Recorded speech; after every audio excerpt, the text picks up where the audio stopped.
പുണ്യപ്രവർത്തികൾ ചെയ്യുന്ന വ്യക്തികൾ ആരൊക്കെയാണ്?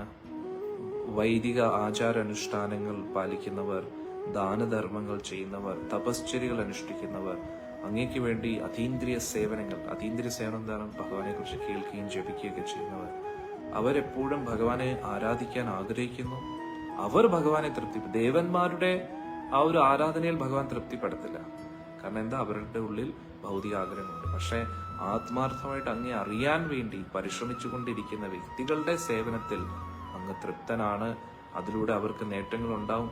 അങ്ങനെയുള്ള ധാർമ്മിക പ്രവൃത്തികൾ ഒരിക്കലും വെറുതെ ആകത്തില്ല എന്ന് ബ്രഹ്മദേവൻ പറയുന്നു. നമ്മൾ മനസ്സിലാക്കേണ്ടത്,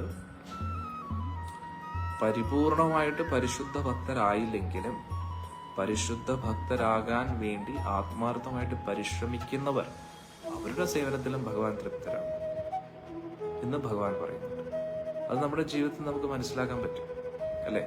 ഈ സത്സംഗത്തിലൊക്കെ വന്നതിന് ശേഷം നമ്മൾ പരിശുദ്ധ ഭക്തരായില്ലെങ്കിലും പരിശുദ്ധ ഭക്തരാകാൻ ആത്മാർത്ഥമായിട്ട് ശ്രമിച്ചുകൊണ്ടിരിക്കുകയാണ്. അതുകൊണ്ട് തന്നെ നമുക്കൊരു സംതൃപ്തിയും സന്തോഷവും സമാധാനവും ഉണ്ട്. എന്തുകൊണ്ടാണ് ആ സംതൃപ്തി, സന്തോഷവും സമാധാനം ലഭിക്കുന്നത്?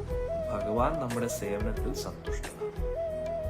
ഭഗവാൻ സന്തുഷ്ടനായതുകൊണ്ട് നമ്മൾ സന്തുഷ്ടം. അതാണ് നമ്മൾ മനസ്സിലാക്കുന്നത്.